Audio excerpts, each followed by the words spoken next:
Data wa twese uri mu ijuru, turagushimira kuko utera imbuto z'ijambo ryawe mu mitima yacu. Dufashe kuba ubutaka bwiza bwakira imbuto z'ijambo ryawe, rikure kandi ridutere kwizera. Dukize ibintu byose biturangaza, amahwa n'ikintu cyose cyatuma imitima yacu yinangira ikamera nk'ibuye, igatuma tutera imbuto nziza. Dufashe twere imbuto zo gukiranuka kumwe kuguhesha icyubahiro, twere imbuto 30, 60 ndetse n'izisaga 100. Dufungura amatwi yacu twumve, ubwenge bwacu busobanukirwe n'imitima yacu tukugandukire. Mu izina rya Yesu Kristo, amen. Amahoro y'Imana. Uyu munsi tugiye kuganira ku nkuru ivuga ngo impamvu abantu batizera cyangwa bakava mu kwizera Kristo. Wigeze wibaza iki kibazo? Ni iki gituma abantu bava mu kwizera Kristo? Ni iki gituma abantu bagwa bakava mu Kristo? Ni iki se gituma abantu bahunga agakiza? Iki kibazo Yesu yaragisubije. Reka dusome mu byanditswe twumve uko yabyigishije n'uko yabisobanuye. Biri mu mugani w'umubibyi. Matayo 13 umurongo wa 1 kugeza ku wa 9. Uwo munsi Yesu asohoka mu nzu yicara mu kibaya cy'inyanja. Abantu benshi bateranira aho ari, bituma yikira mu bwato yicaramo. Abantu bose bahagarara mu kibaya, abigisha byinshi, abacira imigani aravuga, ati umubibyi yasohoye imbuto, akibiba zimwe zigwa mu nzira, inyoni ziraza zirazitoragura. Izindi zigwa ku kara, ni nko ku rutare nyine, kadafite ubutaka bwinshi. Uwo mwanya ziramera kuko ubutaka atari burebure, izuba rivuye ziraraba ziruma. Maze kuko zitari zifite imizi, ziruma nyine. Izindi zigwa mu mahwa, amahwa araruka araziniga. Amahwa nyine arakura, akurana nazo arazipfukirana araziniga. Izindi zigwa ku butaka bwiza, zera imbuto, imwe 100, indi 60, indi 30, bityo bityo. Ufite amatwi niyumve. Uyu mugani w'umubibyi ni umugani uhisha ibanga ry'ibintu bituma abantu batabasha gushyikira neza ubwami bw'Imana. Ni umugani ntiwapfa kuwumva kubera ari umugani, ariko kubw'amahirwe yarawudusobanuriye. Urimo umubibyi wagiye kubiba imbuto agamije kuzibiba ngo zere azibyaze umusaruro. Ariko ari kubiba zigwa ahantu hane hatandukanye, ntizera kimwe, nubwo yashakaga ko zera, siko zakuze ngo zibashe kwera. Iza mbere zaguye ku nzira, inyoni ziraza zirazirya. Iza kabiri zigwa ku rutare, ziramera igihe gito cyane, izuba rivuye zihita zuma. Iza gatatu zigwa mu mahwa, arakura arazipfukirana araziniga, ntizabasha kwera. Iza kane zo zaguye mu butaka bwiza, zera uko nyir'umurima abyifuza. Reka rero tubanze turangize gusoma neza inyigisho, hanyuma turaza kubiganiraho. Dukomeje ku murongo wa 10 kugeza ku wa 17, abigishwa be baramwegera baramubaza bati, ni iki gituma ubigishiriza mu migani? Arabasubiza ati, mwebwe mwahawe kumenya ubwiru bw'ubwami bwo mu ijuru, ariko bo ntibabihawe. Kuko ufite wese azahabwa kandi akarushirizwaho, ariko udafite wese azakwa n'icyo yari afite. Igituma mbigishiriza mu migani ni iki? Nuko iyo barebye batitegereza, niyo bumvise batumva kandi ntibasobanukirwe. Ndetse ibyo Yesaya yahanuye bibasohoreyeho ngo, kumva muzumva ariko ntimuzasobanukirwe, kureba muzareba ariko ntimuzabibona. Kuko umutima w'ubu bwoko ifite ibinure, amatwi yabo akaba ari ibihurihuri, amaso yabo bakayahumiriza ngo batarebesha amaso, batumvisha amatwi, batamenyesha umutima bagahindukira ngo mbakize. Ariko amaso yanyu arahirwa kuko abona, n'amatwi yanyu kuko yumva. Ndababwira yuko abahanuzi benshi n'abakiranutsi bifuzaga kureba ibyo mureba ntibabibone, no kumva ibyo mwumva ntibabyumve. Hano yerekana ko nk'uko umuhinzi yabibye yizeye ko zizamera, ariko zimwe zigahura n'ubutaka butandukanye, niko n'ijambo ry'Imana ryigishwa abantu bose, ariko bakaryakira mu buryo butandukanye. Abantu bahawe amaso areba, amatwi yumva, n'imitima ishobora kwakira ijambo, ariko ntibikora ibyo byakagombye gukoreshwa. Amaso yabo arareba akabona, ariko ntibasobanukirwe icyo babonye kuko barangaye. Amatwi yakumva bikanyura mu kundi gutwi, bikisohokera ntibigere ku mutima. Abandi imitima yabo irabyibushye, yuzuyeho ibinure, n'iyo ijambo rije risangamo ibindi byinshi ntiribone umwanya. Bararyumva ariko ntibaryiteho, ntihagire icyo ribamarira imitima yabo kuko yuzuyeho nyine ibinure. Ibinure bizana inyongera bitanafitiye umubiri akamaro ahubwo kuwuteza ibibazo. Nabo rero imitima yabo yagiyemo ibintu byinshi bitari ngombwa bitabafitiye akamaro ahubwo bibarangaza bigatuma ijambo ritagera ku mutima. Wari wavugisha umuntu urangaye akajya gusubirishamo ntabashe gusobanukirwa ibyo umubwiye? Wari wereka umuntu ikintu wifitiye ibindi bitekerezo, ibyo umwereka akabibona ariko kubera ibitekerezo bye bigatuma adasobanukirwa n'ibyo umwereka? Wari wavugisha umuntu udashaka kukumva cyangwa udashaka kubona ibyo umubwira, cyangwa we afite ukwe abibona nuko abiha agaciro? N'abantu benshi niko bameze, bareba ukuri bakumva ukuri ariko kubera ibindi bintu bibahugije ntibakwiteho cyangwa kwa kuri kukabura umwanya mu mitima yabo. Ukuri rega kurwanya inyungu za benshi kubera bungukira mu kibi. Ikindi kandi abantu bujuje ibintu bisa n'ukuri ariko kutagira ukuri bituma batabasha kwakira ukuri nyako, bigumira mu byo bo babeshywe bizera. Abantu benshi barangariye isi, ntabwo ijambo ry'Imana ribona umwanya mu mitima yabo. Reka dukomeze turebe uko Yesu yasobanuwe no mugani. Yawusobanuye guhera nyine kuri Matayo ibice 13 umurongo wa 18 kugeza ku 23. Ngo nuko nimwumve umugani w'umubibyi.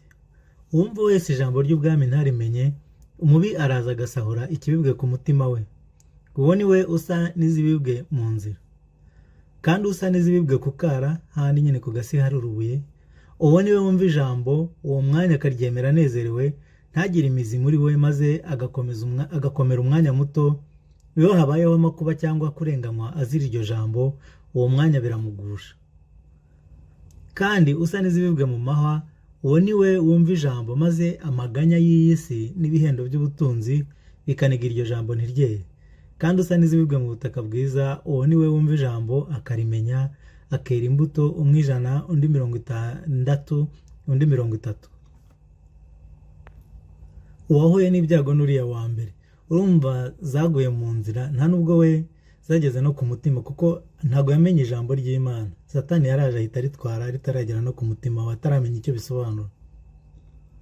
Uyu wa kane we zaguye mu butaka bwiza, zirakora zirera nk'uko umubibyi yabishakaga. Mbese ijambo ry'Imana riraryumvise rishora imizi muri we, rivamo izindi mbuto nk'uko nyir'umurima bishaka. Za mbuto tumaze iminsi tuganiraho. Yarahindutse arizera, ahinduka umwana w'Imana ndetse ahindurira benshi mu bwami. Yaba nshaka gutindaho cyane ni uwa kabiri n'uwa gatatu kuko niho hazingiye ikibazo tugiye kuganiraho. Ngo kandi usa n'izibibwe ku kara, uwo ni we wumva ijambo, uwo mwanya akaryemera anezerewe, ntagire imizi muri we maze agakomera umwanya muto. Iyo habayeho amakuba cyangwa kurenganywa azira iryo jambo, uwo mwanya biramugusha. Turi gusobanura nyine kuri uriya wa kabiri.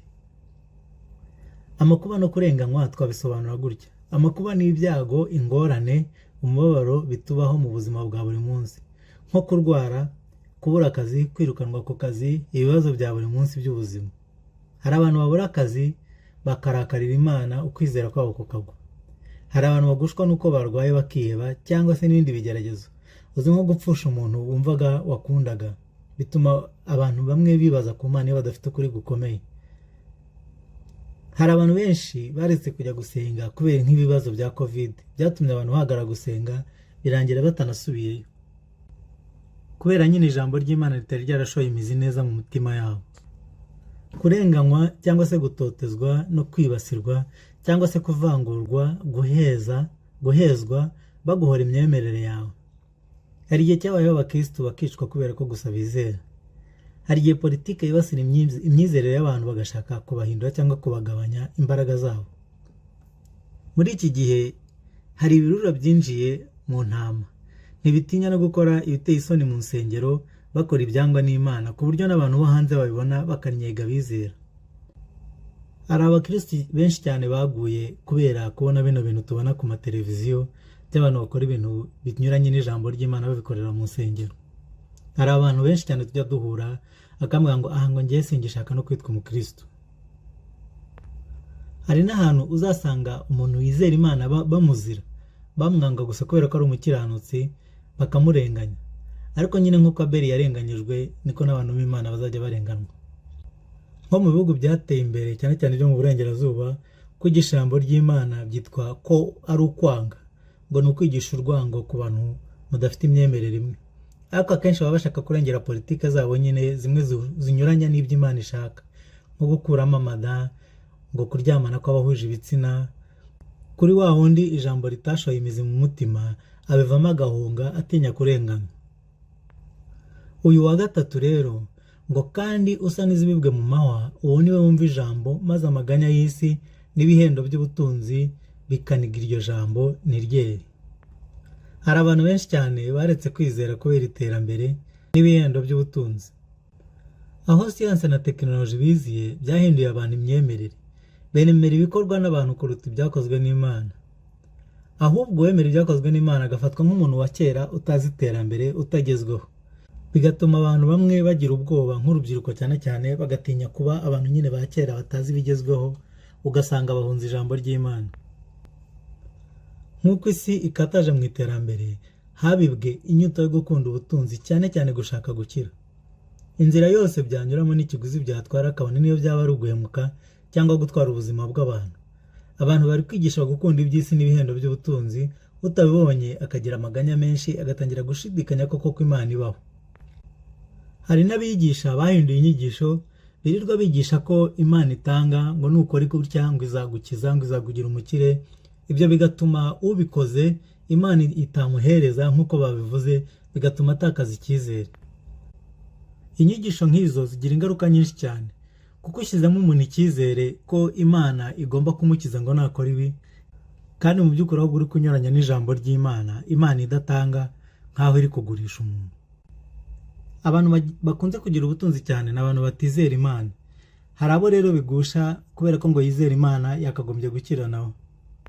Ariko se reka twibaze ikibazo, abo bari gukira bo bakira mu buhe buryo?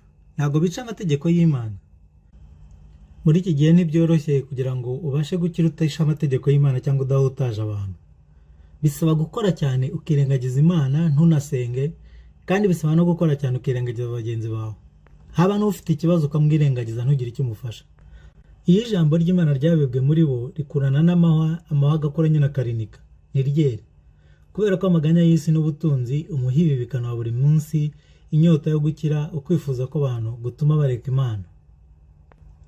Bibiliya itubwira ko gukunda ubutunzi bwo mu isi ukabushyiraho umutima, uhita uhinduka umwanzi w'Imana. Kubera iki? Kubera ko utakunda ubutunzi ngo ukunde na mugenzi wawe. Kandi dufite itegeko ryo gukundana. Urukundo Imana idushakaho ni urukundo rwa kivandimwe, rutikunda kurenza abandi. Iyo hajemo gukunda ibintu, umutima ujya ku bintu aho kujya ku bantu. Ugasanga n'Imana nta mwanya ikibona mu mutima wawe, nyine nk'uko tumaze kubivuga. Umwe wa mbere, imbuto zaguye mu nzira, ijambo ntabwo ryigeze rigera muri we kuko atarimenye, umwanzi yaraje ahita aritwara.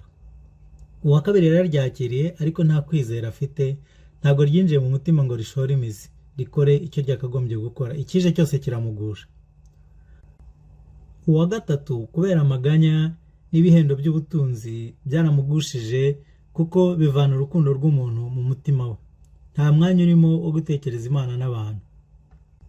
Uwa kane we, imbuto zaguye mu murima mwiza, ijambo ryinjiye mu mutima, rimuhindura umwana w'Imana nk'uko nyir'umurima yabishakaga. Murakoze, Imana ibahe umugisha. Mwari kumwe na Theo kuri YouTube channel mu bihe bya nyuma. Niba hari ikibazo ufite cyangwa se ikindi cyose cyaba cyerekeranye n'izi nyigisho, cyangwa ku myemerere yacu, cyangwa se ikibazo icyo cyo cyose kijyanye n'ijambo ry'Imana, mwatuvugisha cyangwa se mukatwandikira kuri WhatsApp *277 850 648 cyangwa kuri email mubihebi@gmail.com. Mushobora no gusikana QR code kuri iyi screen mukatwandikira. Amen.